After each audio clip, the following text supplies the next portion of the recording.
d'abord, je suis impressionné par le sens de la synthèse que vous avez vu, que Lily a pu développer devant nous, puisque j'étais un peu de votre côté, un spectateur ou auditeur en écoutant ce qui vient d'être dit. Et effectivement, tout ça est tout à fait juste. Je crois que ce qui est le moteur de n'importe quel artiste, mais en tout cas le mien, c'est la curiosité.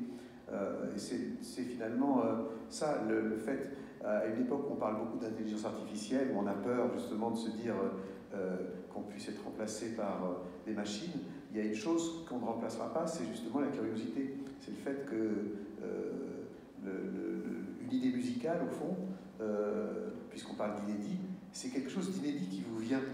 C'est-à-dire le fait qu'à un moment donné, bien qu'on parle de l'intelligence artificielle en disant que l'intelligence artificielle, le système, c'est qu'il y a un algorithme qui moissonne finalement ce qu'on appelle le big data.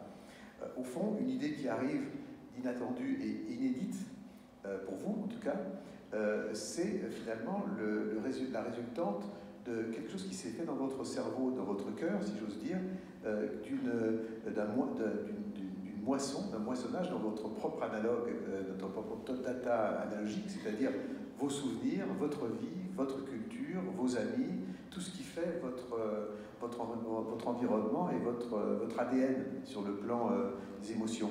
Et finalement, c'est finalement cette quête-là et cette recherche-là qui, moi, m'a toujours fait avancer avec le fait de me sentir comme aujourd'hui au DIF où je présente quelque chose de très particulier avec cet grand artiste Cynthia Wang, grand artiste chinois de la VR, de la réalité virtuelle, de me sentir comme un débutant. Je ne suis pas du tout dans la nostalgie. Une fois que les choses sont faites, elles sont faites, je les respecte, mais d'une certaine manière, elles m'intéressent moins, elles m'appartiennent moins aussi parce qu'elles appartiennent souvent plus au public qu'à moi-même. Et finalement, je suis plus intéressé par le présent, pas nécessairement le futur, mais par le présent que par ce qui a été, ce que j'ai déjà accompli.